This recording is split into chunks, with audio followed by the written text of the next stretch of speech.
Pemirsa, aktivitas mudik sudah menjadi sebuah budaya yang kental yang biasanya dilakukan umat muslim jelang Hari Raya Idul Fitri atau Lebaran. Fenomena mudik atau Lebaran ini ternyata juga meningkatkan fenomena urbanisasi atau perpindahan penduduk dari desa ke kota, khususnya kota Jakarta. Sebetulnya, apa dampak besar dari fenomena mudik ini khususnya bagi kota Jakarta? Kita akan membahasnya lebih lanjut bersama dengan Tatan Hermansyah, sosiolog dari UIN Jakarta. Namun sebelum kita berdiskusi lebih lanjut, kita saksikan dulu tayangan berikut.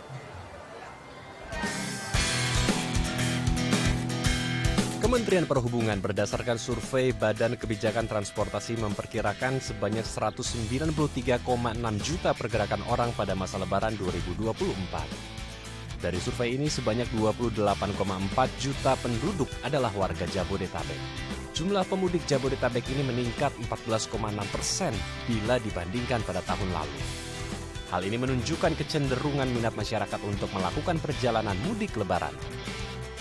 Kemenhub juga memperkirakan puncak arus mudik dari Jabodetabek terjadi pada H-4 Lebaran atau 6 April 2024 mendatang, di mana mayoritas warga Jabodetabek memilih untuk berangkat mudik pada pukul 7 hingga 10 pagi dengan jumlah yang diproyeksikan sebanyak 8,67 juta orang. Ya, untuk membahas lebih lanjut, saat ini kami telah bersama dengan Pak Tatan Hermansyah selaku sosiolog dari UIN Jakarta. Kita langsung sapa narasumber kita. Selamat siang Pak Tatan, Assalamualaikum, apa kabar Pak? Alhamdulillah, waalaikumsalam Mas Andrew, baik. Baik ya, sebelumnya kami juga mengucapkan selamat Hari Raya Idul Fitri. Mohon maaf lahir dan batin Pak Tatan. Taqabbal minna wa minkum. Baik, kita langsung saja membahas tentang aktivitas atau tradisi mudik nih Pak, karena kita tahu nih di belakang kita udah banyak sekali orang yang ingin melakukan mudik ya. Kita ada di Terminal Kalideres, Jakarta Barat. Pak, kita mengawali diskusi kita dengan mudik dulu nih Pak. Mengapa mudik ini begitu kental sekali di Indonesia, khususnya di Pulau Jawa ya, padahal di Timur Tengah sendiri mudik ke kampung halaman ini tidak dilakukan, Pak Tantan? Ya, pertama kalau misalnya kita melihat mudik dalam konteks Indonesia ini merupakan perjalanan sosial yang melibatkan banyak sekali orang ya Mas Andrew. Data Kementerian Perhubungan itu tahun ini diprediksi hampir 200 juta. Ini kan perjalanan manusia yang luar biasa besar gitu, lebih gede daripada peristiwa haji itu ya. Nah, terus mengapa di Indonesia lebih kental? Sebetulnya gini, perjalanan dari satu titik ke titik yang lain dalam hal ini yang dilakukan oleh manusia itu kan biasa.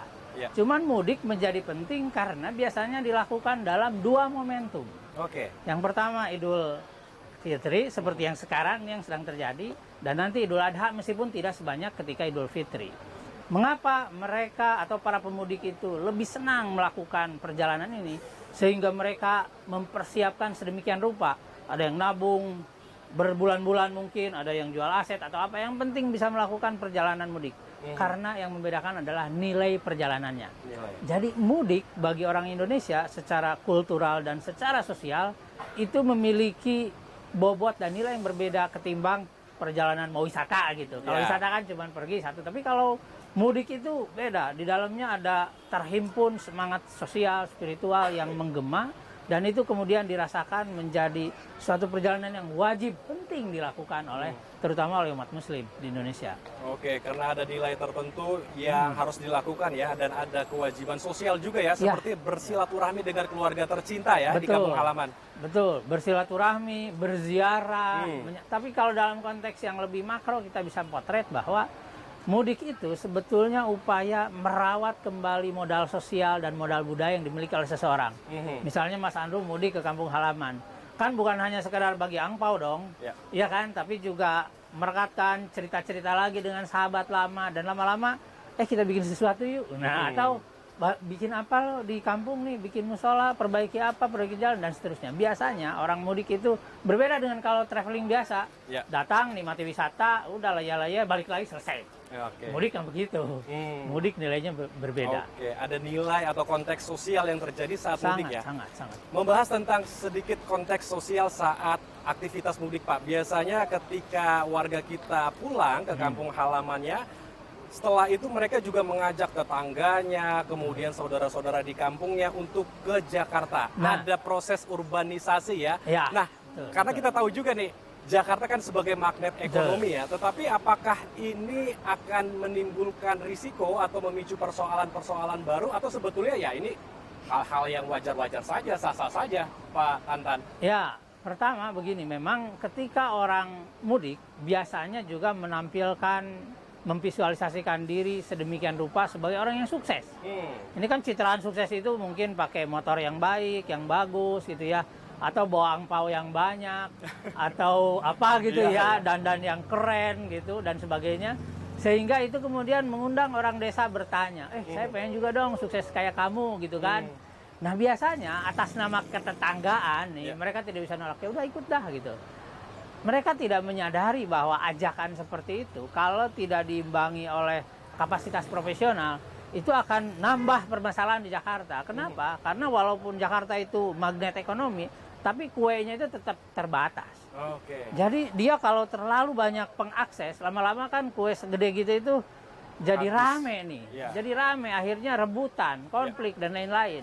Jadi wajar jika kemudian urbanisasi yang datang ke Jakarta tidak semuanya sukses. Banyak juga yang akhirnya mohon maaf, ya dia akhirnya tidak mendapatkan pekerjaan bagus dan lain-lain.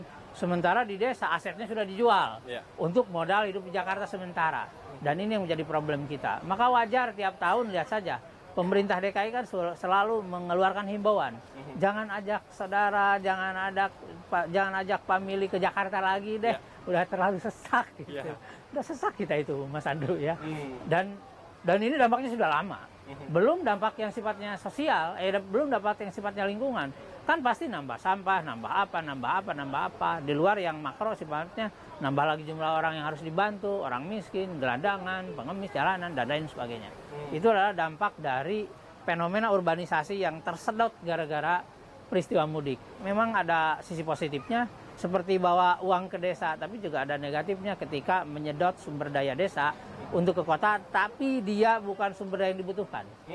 Gitu. Jadi Jakarta menjadi giant city secara orang, bahkan lemaknya terlalu banyak, dan akhirnya jadi timbul masalah.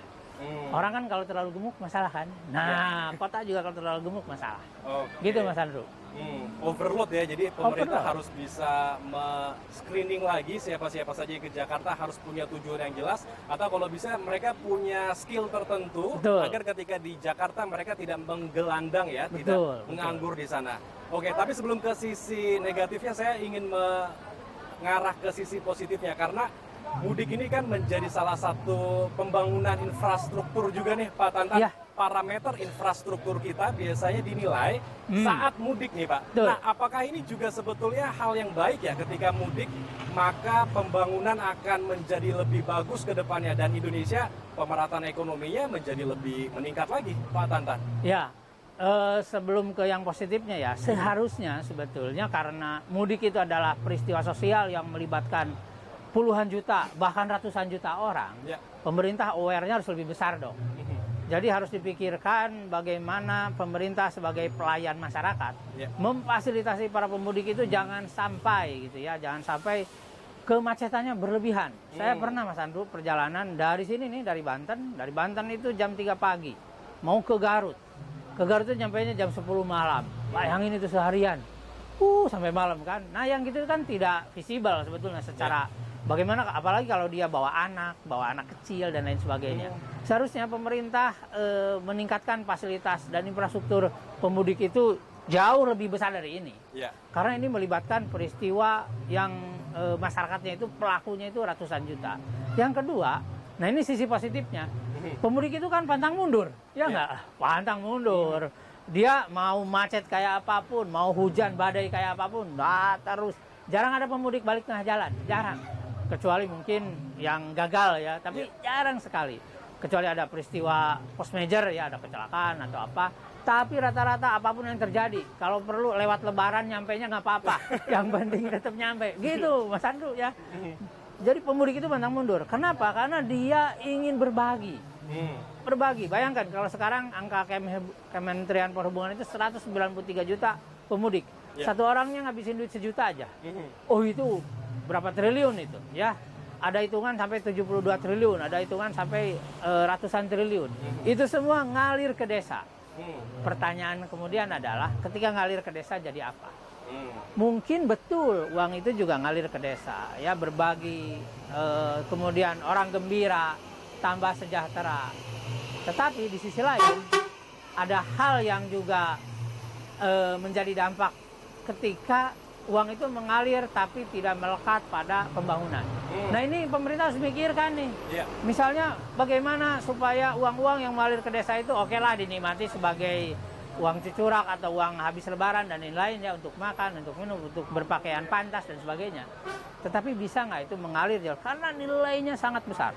Kalau ini bisa diagregasi sebagai kekuatan sumber daya yang bisa bangun desa, bayangkan ratusan ribu desa bisa langsung bergerak gara-gara uang pemudik. Tapi sementara kan selama ini memang masuk, tapi sumber daya desa terambil dibawa ke kota. Betul. Itu yang misalnya memang harus dipikirkan jauh lebih dalam lagi oleh pemerintah. Oke, ini menarik sekali. Jadi sebetulnya bisa membuat pemerataan ekonomi di daerah ya, tradisi mudik ini. Karena biasanya orang yang dari kota Jakarta terutama pulang ke kampung halamannya, mereka biasanya belanja, shopping, mengajak keluarganya sana sini, kemudian ke tempat wisata, healing gitu bersama keluarga tercinta di kampung halaman. Apakah ada kemungkinan jika nanti kepala daerah juga memperbaiki infrastruktur di daerahnya, kemudian membangun tempat-tempat wisata di sana, sehingga daerah-daerah yang ada di luar Jakarta semakin maju ekonominya dan warganya semakin jaya, Pak Tantan? Nah, harusnya begitu. Jadi, pemudik itu harusnya disambut oleh kepala daerah. Di beberapa daerah sudah melakukan itu. Di Sumatera Barat sudah. Jadi, pemerintah daerah itu menyambut para pemudik itu. Karena pemerintah yakin mereka akan bawa uang banyak. Kalau mereka disambut dengan sangat manusiawi, dengan sangat terhormat, siapa tahu kan mudiknya tidak hanya ketika lebaran dong. Setahun kalau 3 kali, berarti destinasi wisata itu bisa didatangi 3 kali. Nilainya pasti lebih besar dong dengan datang sekali ya. Kalau sekali bayar, kalau ini makin sering. Nah, kesadaran pemerintah daerah untuk menyambut pemudik dengan lebih manusiawi, lebih keren gitu, itu akan berdampak sangat signifikan bagi perekonomian daerah. Karena spending of money di daerah nanti akan lebih lama, lebih besar, dan akan berulang. Karena ada kenyamanan yang ditimbulkan oleh para pemudik ketika dia pergi ke daerah. Bukan hanya ketika lebaran, ajak wisata kesana kemari, setelah itu pulang. Bukan hanya itu. Tapi nanti 6 bulan lagi sini lagi deh, gitu kan, gitu. Kan ada kita kalau wisata di daerah itu, wisata terpaksa karena nggak ada pilihan. Iya kan? Ada wisata karena memang ini tempatnya cozy banget nih. Gitu kan. Instagramable banget nih. Sehingga dipamerkan di sosmed, orang kemudian tertarik, dan akhirnya yang berkunjung ke daerah itu menjadi makin banyak. Itu kan menarik. Oke, baik. Nah, kita sekarang membahas tentang sisi negatifnya nih Pak, dari warga yang ada di daerah yang kembali ke Jakarta. Karena biasanya orang yang mudik ke kampung halaman, mereka kan mengajak tetangga kanan kirinya, saudaranya untuk ke Jakarta karena memperlihatkan kesuksesannya nih. Tampilannya udah wow banget, kekinian banget gitu, sehingga orang-orangnya jadi pengen seperti dia. Nah, tetapi sebetulnya apakah kita juga perlu, terutama pemerintah, melakukan operasi justisi agar ada screening terlebih dulu bagi mereka yang dari daerah mau ke Jakarta, harus punya keterampilan khusus, skill lah ya, agar bisa di Jakarta memiliki pekerjaan yang betul-betul ada gitu untuk dia. Tapi ditahan dulu, Pak Tantan, kita akan bahas usai jeda ya. Oke, terima kasih. Baik pemirsa, jangan kemana-mana karena kami akan kembali sesaat lagi. Tetaplah bersama kami di Halo Indonesia.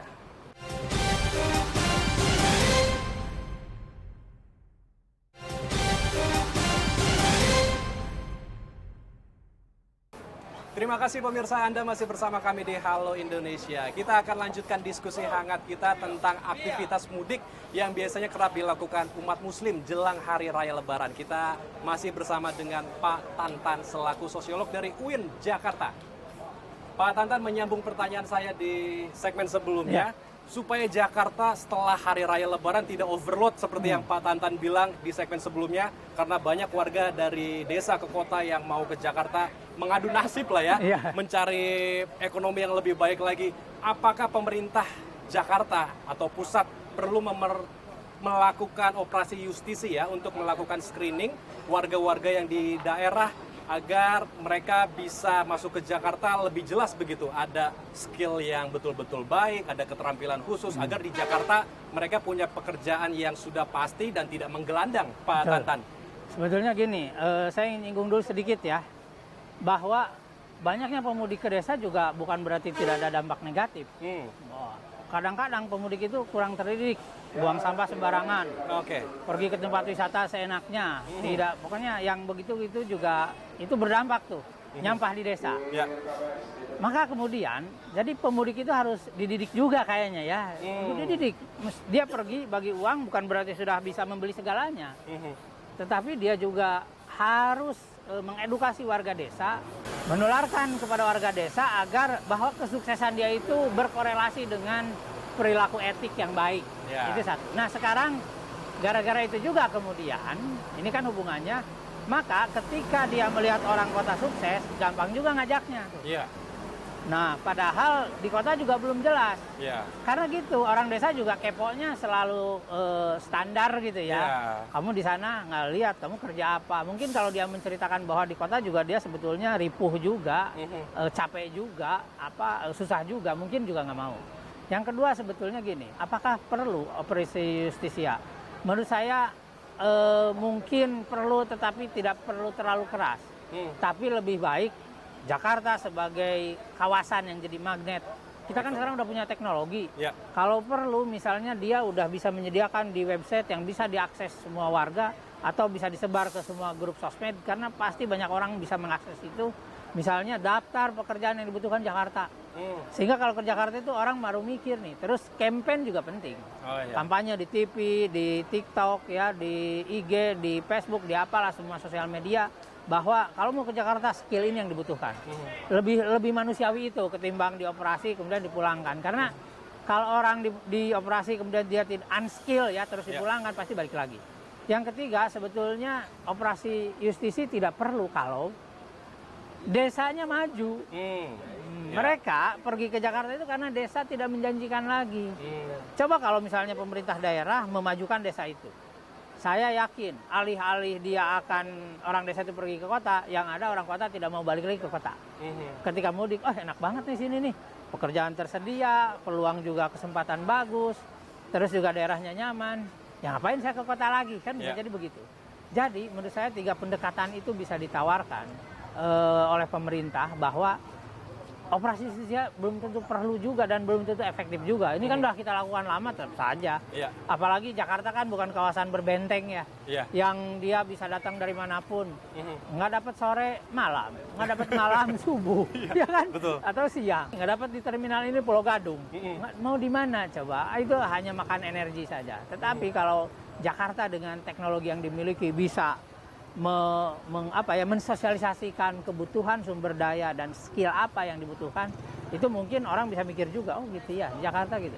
Kedua, kadang-kadang orang Jakarta itu tidak mikir bahwa di sini biaya hidup tinggi kan Mas ya? Betul. Sandu kan orang sini nih, biaya hidup tinggi. Orang tidak paham itu. Kadang dapat penghasilan, bisa dapat 3 juta per bulan.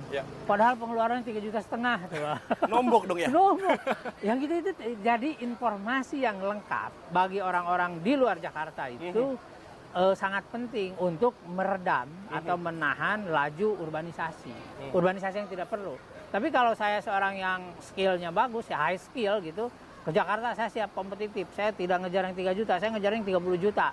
Dan dia mampu. Saya pikir itu nggak ada masalah. Karena Jakarta akan selalu terbuka dan membutuhkan sumber daya keren untuk memajukan wilayahnya. Ya ketimbang dia di desa misalnya agak nganggur gitu ya, mending Jakarta yang bagus. Tetapi ya itu tadi, persoalannya adalah siapa kita melakukan itu tadi. Pakai teknologi, optimalisasi teknologi, terus juga sosialisasi yang masif. Yang ketiga itu bekerja sama dengan pemerintah daerah untuk memajukan desa agar dia bisa mengunci itu sumber daya desa itu tidak, ngapain saya ke Jakarta belum jelas. Wong di desa juga saya sejahtera, kalau bisa begitu kan keren. Gitu. Berarti di daerahnya dulu yang harus disejahterakan, dimajukan ya, agar warganya tidak semuanya ngumpul nih di Jakarta. Kalau gitu nanti overload kapasitinya. Betul. Nah, ada juga salah satu pembangunan yang untuk mengurangi overload di Jakarta, yaitu adanya pembangunan IKN, Ibu Kota Nusantara, karena mau dipindahin nih dari Jakarta ke Kalimantan. Kalau dari kacamata Pak Tantan sendiri, pembangunan IKN dan nanti ketika sudah jadi ibu kota baru kita di Kalimantan, apakah juga akan mengurangi populasi warga di Jakarta, dan apakah nanti di Kalimantan kira-kira juga menjadi magnet ekonomi nih, Pak Tantan? Ya. Kalau lihat struktur dan sistem ekonomi di Indonesia itu kan, ekonomi itu berkaitan dengan kemampuan birokrasi melayani masyarakat. Government expenditure itu masih berkontribusi besar pada perputaran ekonomi. Maka ketika nanti pindah ke IKN, saya yakin magnetnya bakal pindah ke sana. Oke. Apalagi di sana bakal disosialisasikan atau mungkin dipersepsikan oleh warga peluangnya jauh lebih banyak ketimbang Jakarta. Ya. Apakah Jakarta akan berkurang? Berkurang tapi tidak signifikan. Karena Jakarta sudah memiliki simpul-simpul ekonomi lain. Ya.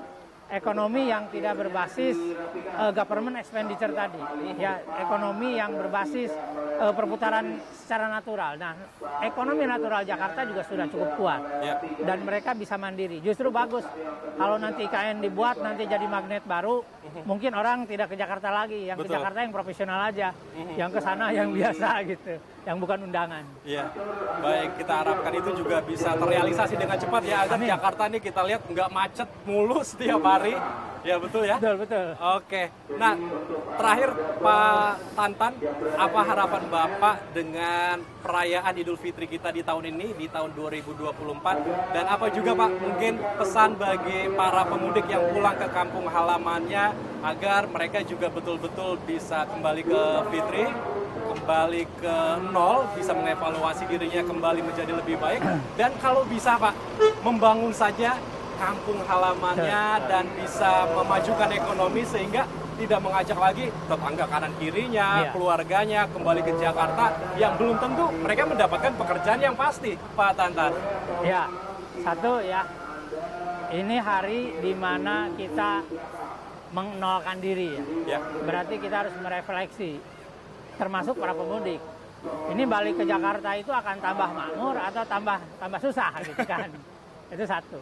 Kalau tambah makmur, oke lah balik. Tapi sukseskan diri dulu, nanti transfer saja. Sumber daya yang dia miliki, transfer ke desa, bangun desanya. Majukan orang desanya, Karena kalau orang desanya maju, maka dia tidak akan tertarik untuk ke Jakarta. Yang kedua, saya tidak melarang ya orang untuk mengajak saudara pemilihnya ke Jakarta. Tetapi kalau dia mengajak saudara, famili, dan lain-lain ke Jakarta itu hanya jadi beban, maka lebih baik pikirkan lagi lah niat itu. Karena apa? Di Jakarta itu sudah biaya hidup tinggi ya. Betul. Sangat kompetitif. Jadi kalau nggak kompetitif, lewat itu Jakarta.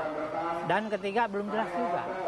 Kecuali ini teman-teman di desa itu adalah high skill, saya memiliki keahlian spesifik yang sangat dibutuhkan oleh orang Jakarta, boleh ke Jakarta.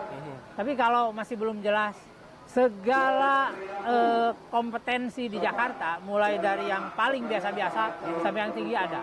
Jadi mungkin belum tentu membutuhkan para pemudik baru gitu ya. Itu sehingga kemudian jika seperti itu, yuk kita berpikir lagi. Mau Jakarta bukan satu-satunya tempat bisa kita menyejahterakan diri. Ada daerah lain, ada peluang lain. Jadi mari kita pikirkan untuk memikirkan ulang, masih perlu pergi nggak kasih ke Jakarta kita. Kalau misalnya kira-kira belum jelas, lebih baik kita pikirkan ulang. Tunda dulu, naikkan dulu skillnya, kapasitasnya naikkan dulu, baru ke Jakarta. Gitu. Baik. Kalau pesan sendiri Pak terkait Idul Fitri, apakah kira-kira ada yang betul-betul bisa tersampaikan pesan kita untuk para pemirsa agar mereka juga bisa menjadi pribadi lagi yang lebih baik, tidak hanya membangun kampung halamannya, tetapi betul-betul bisa bermanfaat juga untuk sesama saat mudik ke kampung halaman, dan kalau bisa ya membangun kampungnya lagi kembali lagi nih Pak Tantan. Ya, saya berpesan ya kepada teman-teman yang mudik, saya juga pemudik, mari kita bangun kampung halaman. Karena kampung halaman yang indah sejahtera itu akan membuat nyaman semua. Kalau kampung yang indah dan sejahtera itu membuat kita semua nyaman, maka kita akan sejahtera bersama. Sejahtera tidak hanya yang di kota, tetapi juga sejahtera di desa. Yang kedua, mari kita tularkan kebaikan dan cinta kasih kepada sesama secara lebih meluas. mari kita buat orang desa jauh lebih sejahtera dari hari ini. Jadi kalau teman-teman hari ini sukses, mari kita sukseskan juga orang desa. Karena sukses kita dan orang desa itu berarti sukses yang bersama. Sukses bersama berarti Indonesia menuju sejahtera yang lebih baik. Gitu, Mas. Baik, kita harapkan diskusi kita hari ini bisa menginspirasi masyarakat luas dan pemirsa di rumah tentunya, agar ketika kita mudik nanti kita bisa betul-betul kembali ke Fitri. Amin. Kita bisa mengevaluasi apakah kita bisa membangun kampung halaman dengan lebih baik, agar banyak juga lapangan kerja di sana yang akan tercipta dan bisa juga ekonomi menjadi semakin tinggi di daerahnya. Amin. Terima kasih Pak Tantan telah bergabung bersama kami di Halo Indonesia. Salam sehat Pak Tantan dan selamat Hari Raya Idul Fitri. Mohon maaf lahir batin Pak Tantan. Baik pemirsa, kami masih memiliki berbagai informasi menarik dan inspiratif lainnya. Tetap bersama kami di Halo Indonesia.